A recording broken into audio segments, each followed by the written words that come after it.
Boom. You looking for this?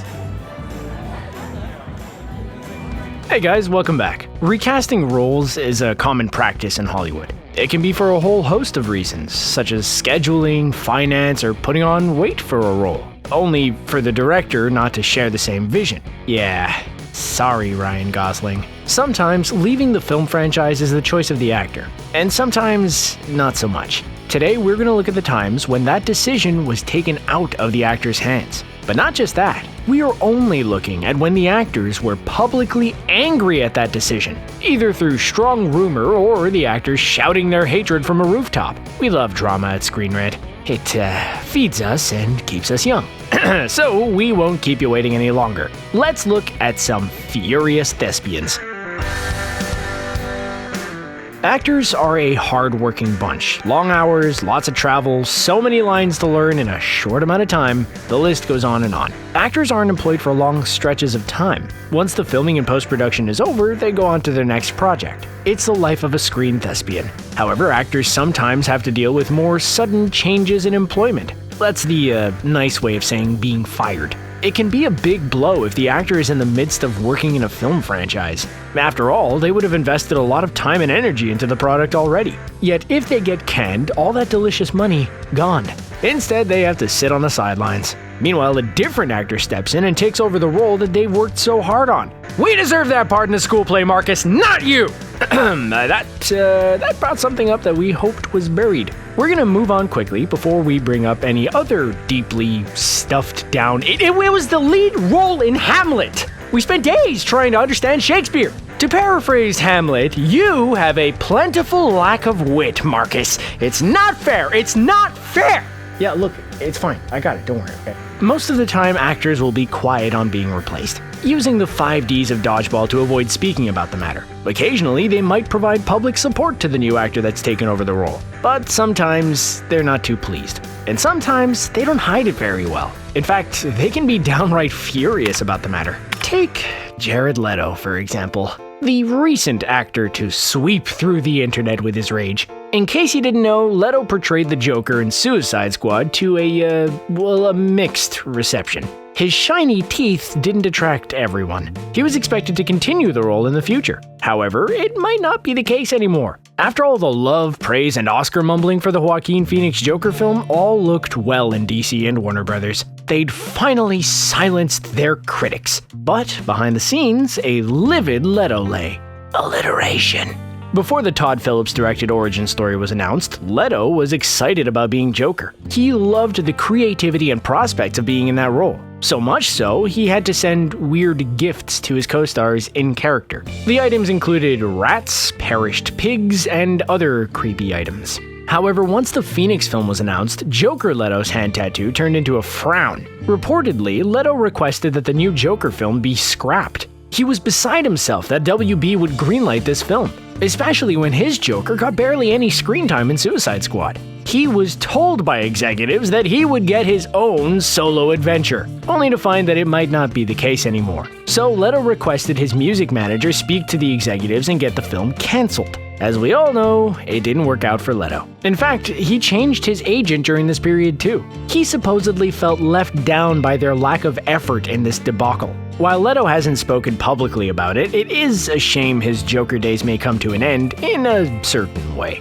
The next actor up on the cutting room floor is a Marvel thespian. There are probably 3 names that spring to mind for you. Who are we gonna choose? Well, this time we're gonna look at Terrence Howard as James Rhodes. In 2008, the world of comic films was changed forever with the birth and success of Iron Man. The cinema world was looking rosy, unless you're Martin Scorsese or Francis Ford Coppola, apparently. Everything was in motion for the MCU and the sequel, Iron Man 2. Only not so much for Howard. Instead, he was replaced with Don Cheadle. Cheadle has gone on to portray the role of Rhodey ever since.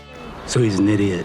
It was bizarre when the news broke about the recasting. Howard seemed to have it all set. A nice role that was bound to morph into War Machine at some point, yet it turns out it wasn't all set for Howard. He stated in interviews that there's one person to blame for his recasting, Tony Stark, or Robert Downey Jr. if we're being formal. In Howard's view, Downey had taken the pay rise that was due for him in the sequel and pushed Howard out of the franchise at the same time, a double blow. Howard went on to state that when the second film was due to start production, an executive approached him. Even though the money had all been contractually agreed previously, the executive wanted to pay Howard a lot less. He was meant to get $8 million for the sequel.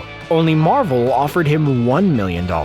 For those quick on the math, that's an eighth. The $7 million difference went to Downey, according to Howard. With Howard being incensed from that lowball offer, his part was given away to Cheadle, who presumably was okay with the money on the table. But worry not, Marvel fans, a couple of years ago, Howard and Downey made up. Perhaps he'll return to the MCU and go all Spider-Man meme with Cheadle. Strap on your self-lacing shoes and get on your hoverboards, we're going back to the future! The film, obviously. Screen Rant doesn't have the capability of time travel. Yet. The 1985 sci-fi adventure was a big hit and has left a mark on pop culture that's felt to this day. Due to that, a follow-up film was inevitable. Back to the Future Part 2 would finally hit cinemas in 1989. Only one of the characters may have looked only a tiny bit different.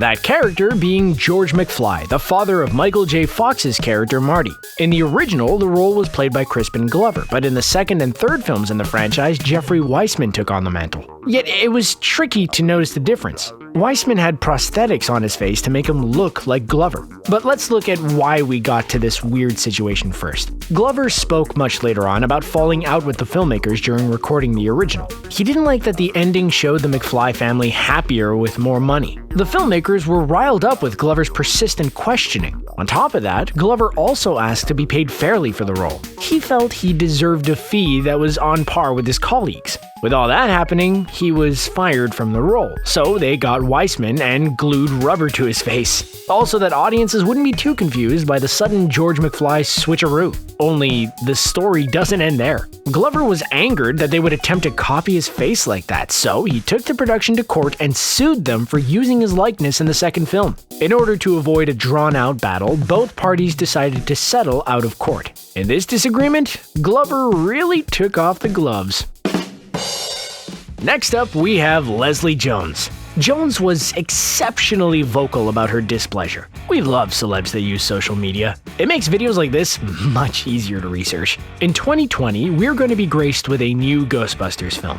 While it was expected to be a sequel to the 2016 female-led team film, it's not going to be. Instead, it's going to take place within the universe of the 80s originals. In the 2016 version, Jones played the role of Patty Tolan, but the reboot didn't do amazing at the box office. While it made back its budget and then some, it seemed to get a mixed reaction from fans and critics. As a result, Columbia Pictures decided to reboot the reboot, which sparked fury from Jones. I don't know if it was a race thing or a lady thing, but I'm mad as hell. She tweeted her thoughts on the announcement, and she held little back, such as comparing this reboot decision to something Trump would do when mentioning the move away from the female-led film. She also slated the overall direction of the franchise. Jones is frustrated that after a mixed reception, the filmmakers decide to immediately go back to a likely all-male lead. She also alluded that it sets a poor precedent for women. Hopefully in the future, the 2016 cast will be given a chance to follow up on their Ghostbusters universe.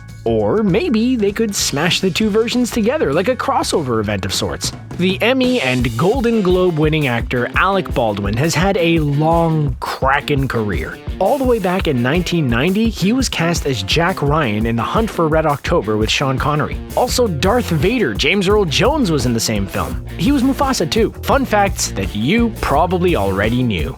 Anyway, Baldwin's thespian career was on an upward trajectory from there. Jack Ryan is a franchise role that would give him plenty of work. If it all went smoothly, that is. When the follow-up for Jack Ryan was in the cards in 1991 for Patriot Games, Baldwin received a phone call from John McTiernan. McTiernan was the director for Red October. He told Baldwin that he and Paramount have been chatting to a famous actor. This, then secret actor, had dropped out of another project in order to be in Red October's sequel. Apparently, Paramount owed this actor a lot of money due to a past project falling through. So to ease that financial burden, they were going to cast the actor as Jack Ryan. Of course, as we know now, that actor turned out to be Harrison Ford. McTiernan went on to say to Baldwin that Ford's name holds a lot more weight at the box office over Baldwin's. Baldwin couldn't comprehend what was happening. At the time, he was in active negotiations with Paramount for the next Jack Ryan film. Yet they had gone behind his back to offer the part to Ford instead. Paramount producer David Kirkpatrick declared his own events on what happened. He said that the blame is on a lack of trust between he and Baldwin, as well as laying some of the blame at Baldwin's feet for not approving of a script. Yikes. Definitely no love lost there. Now to finish off, we have another Marvel actor. Kinda. It's a Sony actor, really. But he is playing a Marvel character, so that counts. We're gonna chat about the Peter Parker in the Amazing Spider-Man series, Andrew Garfield, everybody. He's here with us today, and he's gonna join us. That's not true. It's not true. I'm sorry. After 2012's Amazing Spider-Man, life was good for Garfield. He was able to play the character he loved on the silver screen. Once the second one came out in 2014, life wasn't so grand. It received a lackluster response from fans and critics. Due to this, the pressure was on for the third installment. Only the third film never came to fruition. Instead, Spider-Man was going to be rebooted again, leaving Tom Holland to swing into the MCU in Captain America: Civil War instead. Big fan of Spider-Man. There are a few explanations as to why the reboot happened. Some leaked Sony emails suggested that Garfield wasn't winning over any of the Sony bigwigs. He no-showed a publicity event that was set up to announce the third film. Garfield says he was ill from jet lag, but Sony didn't believe it, so they cut their losses. Garfield has spoken in interviews about what happened from his perspective. He doesn't go into too much detail, however he does mention that he wasn't willing to compromise who he was. According to Scuttlebutt, Garfield was unrelenting in the direction he wanted Peter Parker to go. Garfield would later state that he was naive to the process in big-budget films. He went into further detail that after dressing up as Spider-Man since he was 3 years old, being dropped was heartbreaking for him. This recasting reaction is less furious with anger and more furious with sadness. Still, now we have Holland donning the blue and red spandex. At least, for the moment, anyway. Hopefully Uncle Ben and Gwen Stacy isn't around in Spider-Holland universe. Honestly, we don't think we could take that again. Gwen's sudden stop in Amazing Spider-Man 2 is still too fresh for us. And that's a wrap. There was a lot of anger in that video. It was great. So do you know any other times this happened? Do you think any of these recasting decisions was a mistake? Well, you know the drill. Add your thought nuggets below. If you want another video on this, then click that like button. It helps us know what our favorite viewers want. Also, sharing the video would be handy. We like to spread out videos far and wide. It also gives us an extra nudge that you lot like the content. Well, thanks for watching today. We appreciate it. In a while, crocodiles.